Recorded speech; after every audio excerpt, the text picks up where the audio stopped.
My principal made me confess to plagiarism for his son's college admission. I was called into Principal Dennison's office 3 days before early decision results came out. I sat in the chair across from his massive oak desk while he closed the door and turned the lock. He said we needed to discuss a serious academic integrity violation. My history research paper on the Marshall Plan had been flagged for plagiarism. I stared at him because that was impossible. I'd spent 6 weeks on that paper, interviewed 2 professors at the local university, and cited every single source. He opened a folder and showed me a printout with highlighted sections that matched an obscure thesis from 1987. I told him I'd never seen that thesis and my paper was completely original work. He leaned back in his chair and said the evidence was clear, but he was willing to help me avoid permanent consequences if I cooperated. I asked what he meant by cooperate. He said his son Garrett was applying to Stanford early decision and needed a clean disciplinary record at our school since he served on student council. Garrett had actually plagiarized his college essay from an online service and someone had reported it to the district. If I confessed to plagiarizing my history paper, he'd make sure Garrett's plagiarism accusation disappeared. He'd also let me graduate without the violation on my transcript as long as I stayed quiet until after college admissions were done. I told him that was insane and I wasn't confessing to something I didn't do. Principal Dennison's expression changed into something harder. He said I should think carefully about my future before making rash decisions. My application to Columbia was sitting in his office waiting for his recommendation letter and transcript submission. He controlled what went into my official record and what colleges saw. If I didn't help him protect his son, he'd make sure Columbia knew about my plagiarism, add a note about my poor character, and recommend they reject me. He had the power to destroy everything I'd worked for since freshman year. I had a 4.0 GPA, perfect test scores, leadership positions in 3 clubs, and hundreds of volunteer hours. Columbia was my dream school, the one place I'd wanted to go since I was 12 years old. He was threatening to take it all away because his son cheated and got caught. I looked at the plagiarism evidence he'd shown me and realized it was fabricated. The thesis he claimed I copied from didn't actually match my paper except for basic historical facts that anyone writing about the Marshall Plan would include. He'd manufactured the accusation specifically to have leverage over me. Principal Dennison said I had until the end of the school day to decide. He'd prepared a confession letter that I just needed to sign. The letter admitted to plagiarizing significant portions of my history paper and expressed remorse for my actions. In exchange, he'd keep the violation internal, meaning it wouldn't go on my permanent record or get reported to colleges. I'd receive a 0 on the paper but could make up the points with extra credit. After I graduated and Garrett was safely enrolled at Stanford, the whole thing would disappear like it never happened. I asked what would stop him from putting it on my record anyway after I signed the confession. He smiled and said I'd just have to trust him. Then he reminded me that without his recommendation, Columbia wouldn't even consider my application. He was the gatekeeper to my future, and he expected me to be smart enough to make the right choice. I left his office feeling sick and walked to my history teacher's classroom. Mr. Langley was grading papers at his desk. I asked if there was any problem with my Marshall Plan research paper. He looked confused and said it was one of the best papers he'd received in 20 years of teaching. He'd already submitted it to a state competition for student research. There was absolutely no plagiarism in my work, and then I went home and told my mom what Principal Dennison was demanding. She worked 2 jobs as a home health aide and could barely keep up with bills. We lived in a small apartment on the edge of the school district, and I'd gotten into Riverside Academy on academic merit alone. My mom's face went pale when I explained the situation. She said we should get a lawyer, but I knew we couldn't afford one. She suggested going to the school board, but Principal Dennison had been at Riverside for 15 years and had friends throughout the district. His wife was on the school board. Nobody would believe a scholarship student over a respected administrator who'd won awards for his leadership. My mom held my hands and said we'd figure something out, but her voice shook because we both knew I was trapped. That night, I researched Garrett Dennison's college application. He'd posted about applying to Stanford on his social media. He was captain of the lacrosse team with a 3.6 GPA and decent test scores, but nothing exceptional. His essay was the strongest part of his application, the piece that would set him apart from other wealthy students with similar credentials. If that essay was proven to be plagiarized, Stanford would reject him immediately. Principal Dennison was protecting his son's future by destroying mine. The next morning, Principal Dennison called me to his office again. He had the confession letter ready with a pen sitting on top of it. He said he needed my signature before the end of the day because district administration was asking questions about the plagiarism report. I asked who reported the plagiarism if it wasn't real. He said that didn't matter. What mattered was resolving the situation cleanly for everyone involved. I picked up the pen and looked at the confession. Every word was a lie designed to save Garrett from consequences he deserved. Principal Dennison watched me with this satisfied expression waiting for me to sign. I put the pen down and told him I needed to read through it carefully first. He said I had 1 hour to bring back the signed confession or he'd submit the plagiarism violation to my permanent record and notify Columbia immediately. I took the letter and walked out. In the hallway, I pulled out my phone and took photos of every page. Then I went to the library and made copies. I wanted documentation of what he was forcing me to do, even though I didn't know yet how it would help me. I sat in a bathroom stall and cried because there was no good option. If I refused to sign, I lost Columbia. If I signed, I was confessing to academic dishonesty that could follow me forever despite his promises. I went back to Mr. Langley during lunch. I showed him the confession letter and explained what Principal Dennison was demanding. Mr. Langley's face turned red and he said this was outrageous and illegal. He told me not to sign anything. He said he'd testify that my paper was original work and that he'd seen no evidence of plagiarism whatsoever.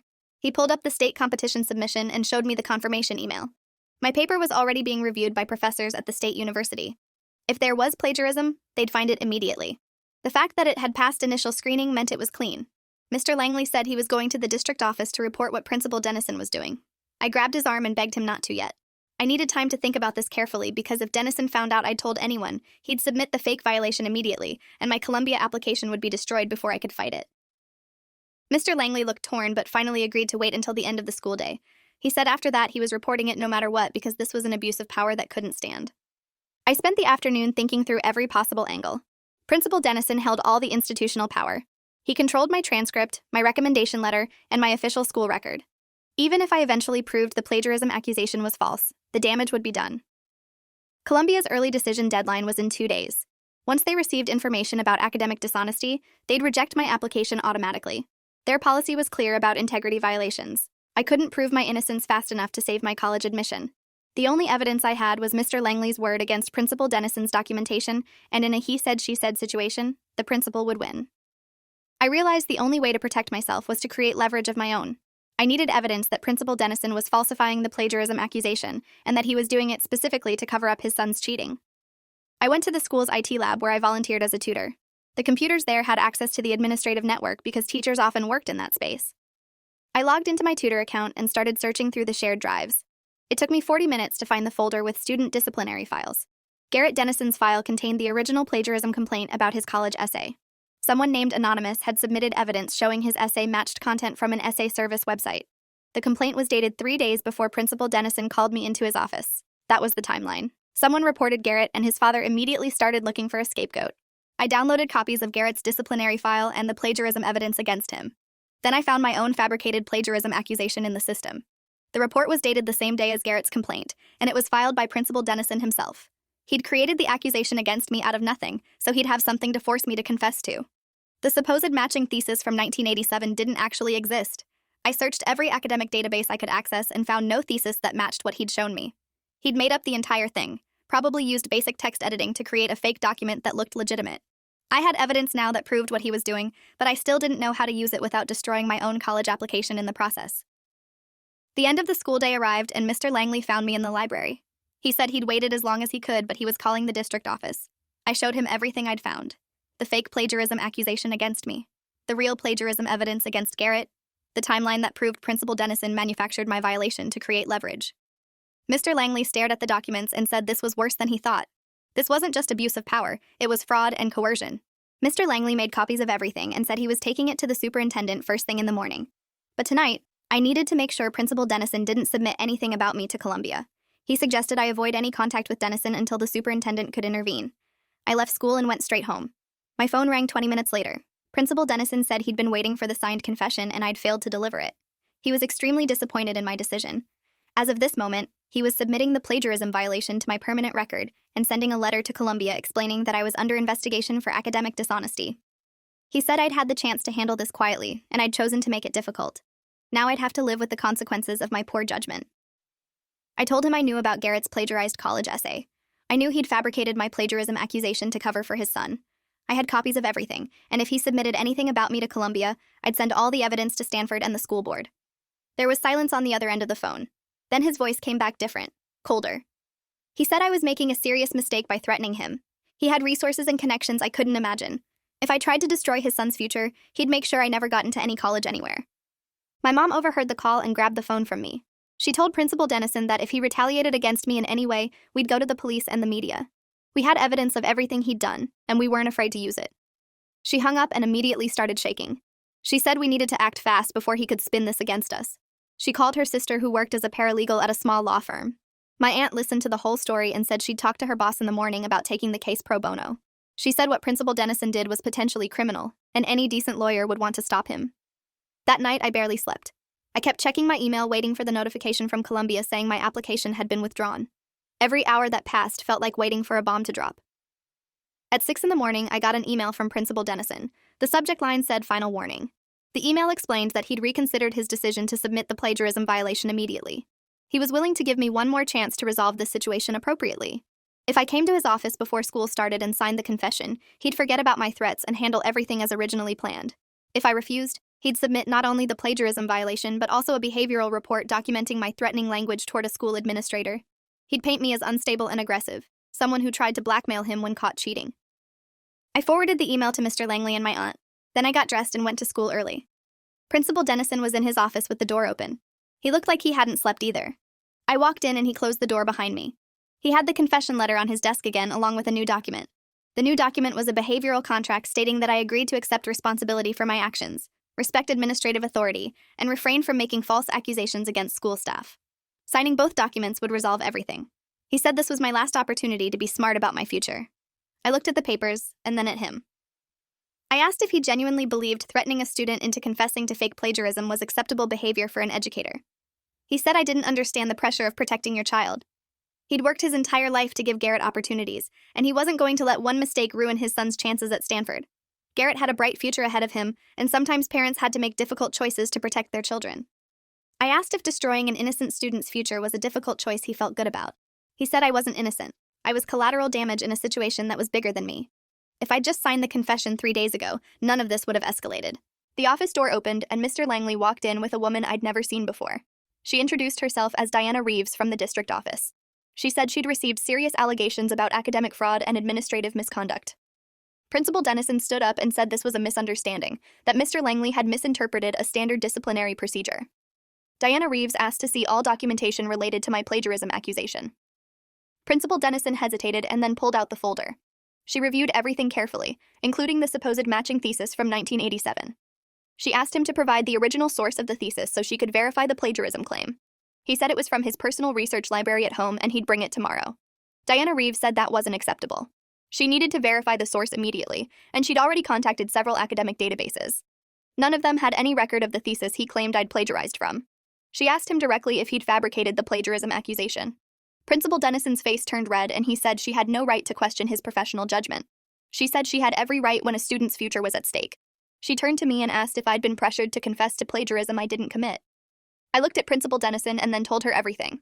The timeline of Garrett's plagiarism report and my fake accusation, the threats about my Columbia application, the confession letter he wanted me to sign, the evidence I'd found showing he'd manufactured the whole thing. Diana Reeves took notes and then asked Principal Dennison if any of this was true. He sat down heavily in his chair and said I was lying, that I was desperate to avoid consequences and was making up stories to damage his reputation. Diana Reeves pulled out her phone and said she'd already reviewed the administrative network logs. She could see exactly when my plagiarism report was filed and by whom. She could see that Principal Dennison had accessed my academic file multiple times in the past week, including my college application materials. She said the evidence supported my version of events, and she was suspending him immediately pending a full investigation. Principal Dennison's voice got loud and he said she couldn't do this to him. He had 15 years of excellent service to this district. He'd won awards and recognition. One mistake didn't erase everything he'd accomplished. Diana Reeves said coercing a student into confessing to fake plagiarism to protect his son from legitimate consequences wasn't one mistake. It was a series of ethical violations that disqualified him from educational leadership. She asked him to surrender his keys and leave campus immediately. He looked at me with pure hatred and said I'd destroyed his career and his son's future out of selfishness. I told him he'd destroyed his own career by abusing his power. He'd had every opportunity to handle his son's plagiarism appropriately, but instead he'd chosen to victimize an innocent student. That was his choice, not mine. Security arrived and escorted Principal Dennison off campus. Diana Reeves told me to go to class and not to worry about my Columbia application. She'd personally ensure nothing negative appeared in my record. The news spread through school within an hour. Principal Dennison had been suspended and removed from campus. Everyone wanted to know what happened, but I didn't tell anyone except my closest friends. By lunchtime, Garrett Dennison was absent from school. I heard from someone on the lacrosse team that he'd been pulled out by his mother. The district was investigating his college essay plagiarism, and Stanford had been notified about the situation. My mom called me during study hall, crying with relief. She'd been terrified that Principal Dennison would find a way to retaliate before the district could intervene. My aunt's boss had agreed to represent us for free if needed, but it looked like the district was handling things properly now. That afternoon, Diana Reeves called me to her temporary office in the main building. She said the investigation was moving quickly because the evidence was clear and documented. Principal Dennison had admitted to creating my plagiarism accusation, but claimed it was a misguided attempt to help me understand the seriousness of academic integrity. He denied threatening me about Columbia or trying to cover up his son's cheating. She said his story didn't match the evidence, and she expected the district would terminate his employment. She asked if I wanted to pursue legal action against him personally. I said I just wanted to move forward with my college application and my education. She promised the district would do everything possible to make this right. Mr. Langley stopped me after school and said he was proud of how I'd handled an impossible situation. He said most students would have signed the confession out of fear, but I'd found a way to fight back and protect myself. He'd already written a detailed letter to Columbia explaining what had happened and emphasizing that my academic record was spotless. He'd included his personal recommendation and offered to speak with their admissions office directly if needed. I thanked him and said none of this would have been resolved without him believing me and taking action. He said that was his job as a teacher, to protect students from injustice even when it came from above. The next week was surreal. The school board held an emergency meeting about Principal Dennison's conduct. My mom and I attended along with Mr. Langley and Diana Reeves. Principal Dennison was there with a lawyer, claiming he'd done nothing wrong and that I'd fabricated evidence to deflect from my own academic dishonesty. His lawyer presented character witnesses who testified about his years of dedicated service. But when Diana Reeves presented the network logs, the fabricated thesis document, and the timeline connecting Garrett's plagiarism report to my false accusation, the board members looked appalled. One of them asked Principal Dennison directly if he'd pressured me to confess to something I didn't do to protect his son. He couldn't answer. The board voted unanimously to terminate his employment effective immediately. Garrett's situation unfolded separately. The district's investigation confirmed that his college essay was plagiarized from a service that sold pre-written essays to students. He'd purchased the essay for $800 and submitted it as his own work. Stanford was notified according to policy, and they withdrew his early admission offer. His mother showed up at school the day after the board meeting and confronted me in the parking lot. She screamed that I'd ruined her son's life and destroyed their family. Garrett had been devastated by Stanford's rejection, and it was my fault for refusing to help when Principal Dennison asked nicely. I told her that her husband hadn't asked nicely. He'd threatened and coerced me. Garrett's plagiarism was his own choice, and the consequences were his to face. She said I was a spiteful person who couldn't stand to see others succeed. I walked away while she was still yelling. Security had to remove her from campus. My Columbia decision came through 2 days before Christmas. I was accepted early decision with a full financial aid package. The acceptance letter included a note from the admissions office saying they'd reviewed my application carefully, including the additional context provided by Mr. Langley, and they were impressed by my resilience and integrity in the face of adversity. My mom cried when I showed her the letter. We'd both been terrified that Principal Dennison's accusations would taint my application even after being proven false. But Columbia saw through it and recognized my actual achievements. The district offered me a formal apology and invited me to speak at the school board meeting about student advocacy and administrative accountability. I accepted because I wanted other students to know they could fight back against adults who abused their power. The local newspaper ran a story about the scandal, describing how a principal had attempted to coerce a student into confessing to fabricated plagiarism to cover up his son's cheating. The story didn't use my name because I was a minor, but it named Principal Dennison and detailed his termination. The community response was split. Some people defended him, saying he was a good man who made one mistake. Others were outraged that he'd been willing to destroy a student's future for his son's benefit. The teachers at Riverside were mostly supportive of me, though a few avoided eye contact like they blamed me for creating drama. Garrett ended up applying regular decision to other schools. I heard he got into a state university, but nothing close to Stanford's level. His plagiarism was now part of his permanent record, and top schools wouldn't touch him. His mother tried to get the disciplinary action removed by claiming the plagiarism accusation was retaliation for her husband's termination, but the evidence was too clear. Garrett had purchased and submitted a plagiarized essay. That wasn't up for debate. I spent the rest of senior year focused on my classes and college preparation. The new principal, Dr. Okafor, went out of his way to be supportive and transparent. She said the district had learned important lessons about administrative oversight and student protection. She implemented new policies requiring multiple administrators to review any disciplinary action, especially academic integrity violations. No single person could threaten a student's future without checks and balances. My history paper won second place in the state competition, which felt like vindication. The judges praised the original research and sophisticated analysis. Mr. Langley framed the award certificate and hung it in his classroom. Graduation arrived in June. I walked across the stage to accept my diploma wearing Columbia's colors underneath my gown. My mom was in the front row taking pictures. Mr. Langley and Diana Reeves both attended the ceremony. Principal Dennison's name was noticeably absent from the program, though he'd been scheduled to give the commencement address before his termination. Dr. Okafor spoke instead about integrity and standing up for what's right even when it's difficult. Several people looked at me during her speech. After the ceremony, Garrett's mother approached me one more time. She said she hoped I was happy with myself for destroying their family. Garrett was going to a mediocre school instead of Stanford because I'd been selfish and unforgiving. I told her that Garrett was going to a mediocre school because he chose to cheat instead of doing his own work. Her husband lost his career because he abused his power and tried to coerce a student. Those were their choices and their consequences. I'd simply refuse to be collateral damage in their scheme. She walked away without responding. Summer passed quickly. I worked 2 jobs to save money for college expenses that financial aid didn't cover. I also volunteered with a student advocacy organization that helped teenagers navigate conflicts with school administration. My experience made me uniquely qualified to spot warning signs of administrative abuse. I helped 3 students that summer who were facing similar situations where adults in power were trying to force them into accepting consequences they didn't deserve. Each case reinforced my belief that students needed advocates who understood how institutional power worked and how to fight back effectively. In August, my mom drove me to Columbia. We spent the day moving into my dorm room and exploring campus. She kept hugging me and saying she was proud of how I'd handled everything. She said most people would have crumbled under that kind of pressure, but I'd found a way to protect myself and expose the truth. I told her I'd only been able to do that because she'd supported me and helped me find resources. We'd fought together, and that made all the difference. She left that evening, and I sat in my new room looking out at the campus. Everything I'd worked for since middle school had almost been destroyed by one man's decision to abuse his power. But I'd survived it, fought back, and won. That mattered.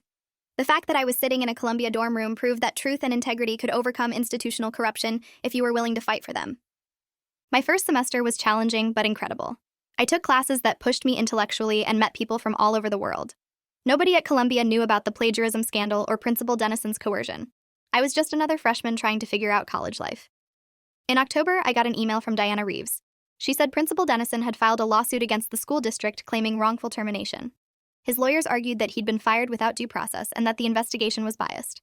The district's legal team had asked if I'd be willing to testify if the case went to trial. I agreed immediately. I wasn't going to let him rewrite history and pretend he was the victim. The lawsuit moved slowly through the legal system. Depositions were taken, evidence was reviewed, and both sides prepared their arguments. In February of my freshman year, I flew home for a deposition. Principal Dennison's lawyer asked me hostile questions for 3 hours, trying to make it seem like I'd misunderstood normal disciplinary procedures or exaggerated his threats. I stayed calm and stuck to the facts. I had documentation of everything, including the emails, the fake plagiarism evidence, and the timeline. When the lawyer asked why I'd accessed the administrative network without authorization, I explained that I'd used my legitimate tutor account to access files that proved fraud was being committed. The lawyer suggested I'd manufactured evidence, but the district's IT logs proved every file I'd downloaded was authentic and unaltered. The case was scheduled for trial in May, right before my finals. My professors were understanding and let me take exams early. I flew home again and spent 2 days in court.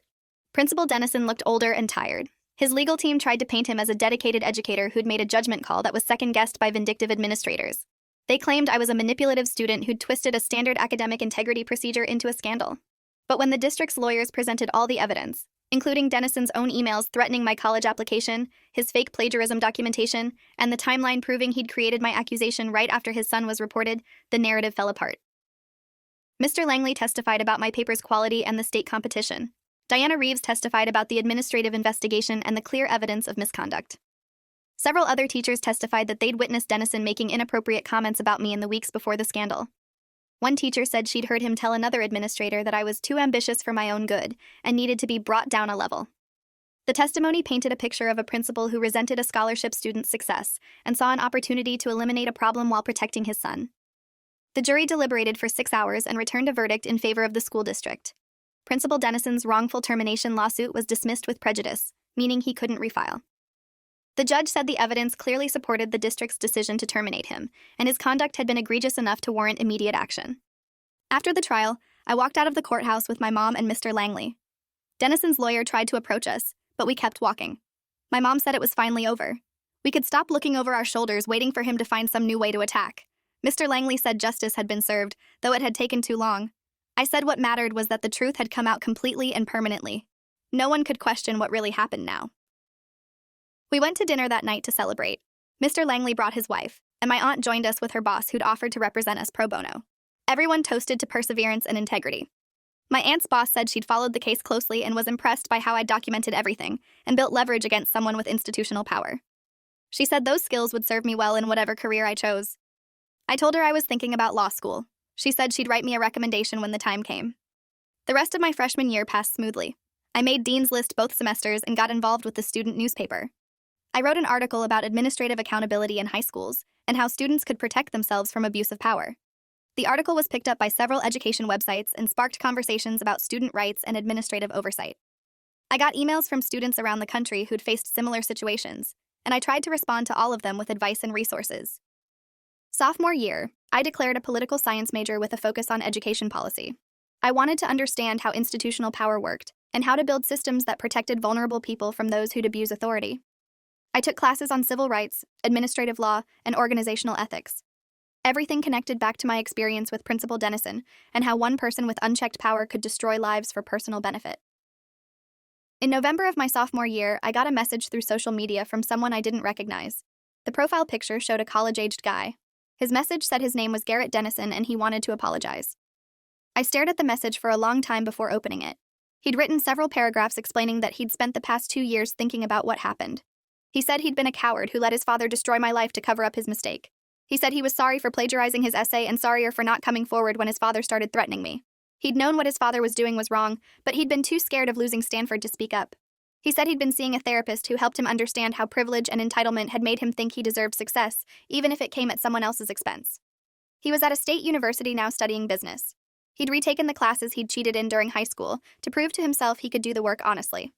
He wasn't asking for forgiveness, just wanted me to know that he recognized the harm he'd caused and was trying to be better. I read the message 3 times. Part of me wanted to ignore it or tell him his apology meant nothing, but another part recognized that it took courage to reach out, and he sounded genuine. I wrote back saying I appreciated the apology, but it didn't change what happened. His father's actions had traumatized me and nearly destroyed my future. His silence when it was happening had made him complicit. I said I hoped he'd learned from the experience and would never let privilege and fear make him complicit in harming others again.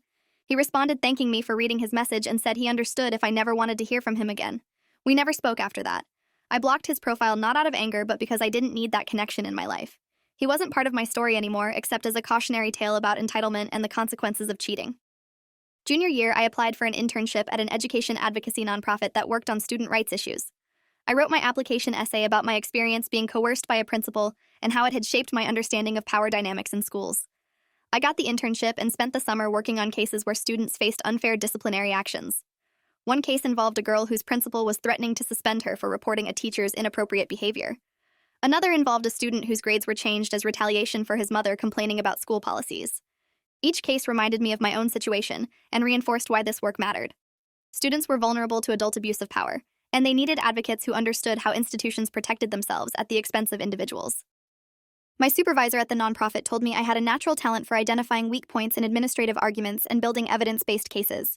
She said most people learned those skills in law school, but I developed them through necessity when fighting for my own survival. She encouraged me to apply to top law schools and offered to write a recommendation. Senior year, I took the LSAT and scored in the 99th percentile. I applied to Harvard, Yale, and Columbia Law School. My personal statement described fighting against Principal Dennison's coercion and how that experience showed me the importance of legal advocacy for people facing institutional abuse. I was accepted to all 3 schools with full scholarships. I chose Columbia Law to stay in New York and continue working with the education advocacy nonprofit.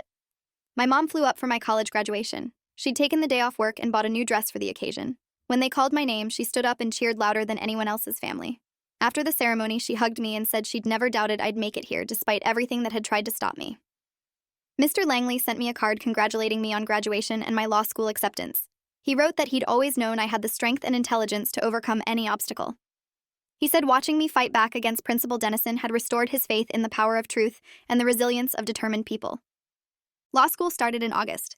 The workload was intense, but I'd spent 4 years preparing for exactly this kind of intellectual challenge. My first-year classes covered constitutional law, contracts, torts, and civil procedure. Everything fascinated me, but I was particularly drawn to administrative law and education policy. I wanted to understand the legal frameworks that either enabled or prevented abuses like what Principal Dennison had done. During my second semester, I joined a legal clinic that provided free representation to students facing school disciplinary actions.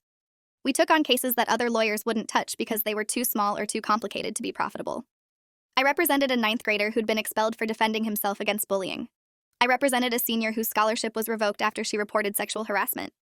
Each case taught me more about how schools use bureaucracy and institutional power to avoid accountability.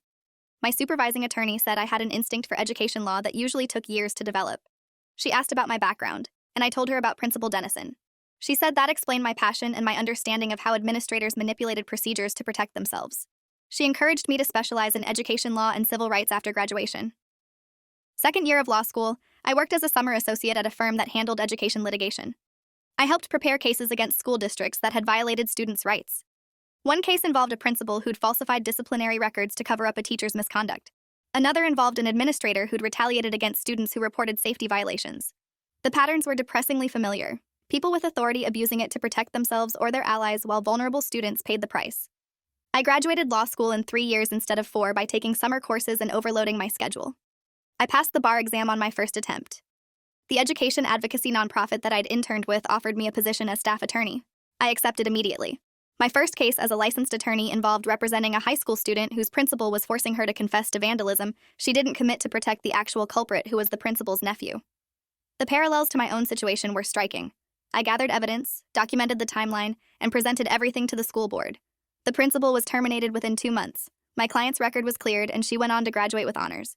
Her mother thanked me through tears and said no one else had been willing to take on a principal with institutional backing. I told her that was exactly why I did this work. Someone had fought for me when I needed it, and now I fought for others. Over the next 5 years, I built a reputation as the lawyer who took on corrupt school administrators. I won cases against principals who'd covered up abuse, superintendents who'd falsified test scores, and administrators who'd retaliated against whistleblowers. Each victory felt like honoring the fight I'd waged as a 17-year-old against Principal Dennison. Each cleared record felt like vindication not just for my clients, but for my younger self who'd refused to sign that confession letter. I got a call last month from Diana Reeves, the district administrator who'd investigated Principal Dennison years ago. She'd retired from education and was now consulting for school districts on administrative ethics and accountability. She asked if I'd be willing to speak at a conference about student advocacy and protecting vulnerable students from institutional abuse. I agreed and flew to Chicago for the conference. The audience was full of school administrators, board members, and education policy experts. I told my story from beginning to end: the fake plagiarism accusation, the threats, the leverage, the fight back, the evidence gathering, the vindication. I explained how institutional power worked to protect itself and how students needed tools to fight back. I described the warning signs of administrative abuse and the importance of documentation. When I finished, the room was silent for a moment. Then someone started clapping, and the whole audience stood up. After my talk, dozens of people approached me with their own stories of witnessing administrative corruption or experiencing it themselves. Several administrators admitted they'd seen colleagues abuse power but hadn't known how to intervene. One woman said she'd been threatened by her principal for questioning a disciplinary decision and had resigned rather than fight. She said hearing my story made her realize she should have fought. I gave her my card and told her it was never too late to advocate for students facing similar situations. The conference organizers asked me to develop a training program for school districts on preventing administrative abuse and supporting students who report corruption. I'm working on that now, turning my experience into practical tools that can protect other students from what I went through. Principal Dennison's name came up in an article last week about educational ethics. The article discussed several high-profile cases of administrators abusing their power, and his case was cited as an example of how personal interest could corrupt professional judgment. The article mentioned he'd been unable to find work in education after his termination and lawsuit loss. He'd tried applying for administrative positions in other states, but his record followed him. He'd eventually left education entirely and was working in real estate. I felt no satisfaction reading that. His downfall hadn't been my goal. Justice had been my goal. Protecting my future had been my goal. His consequences were simply the natural result of his own choices, just like my success was the result of mine. I'm 30 years old now, 12 years past that day in Principal Dennison's office when he tried to force me to sign a confession for plagiarism I didn't commit. I have a career fighting for students who face the same kind of corruption I faced. I've cleared the records of 43 students who were wrongly accused or coerced by administrators. I've gotten 6 administrators terminated for abuse of power. I've helped pass 3 state-level policies that protect student due process rights. Every victory is another way of proving that standing up to injustice was the right choice, even when it felt impossible. If you enjoyed this, you'll definitely want to see the next ones too. So subscribe now and let me know your take in the comments.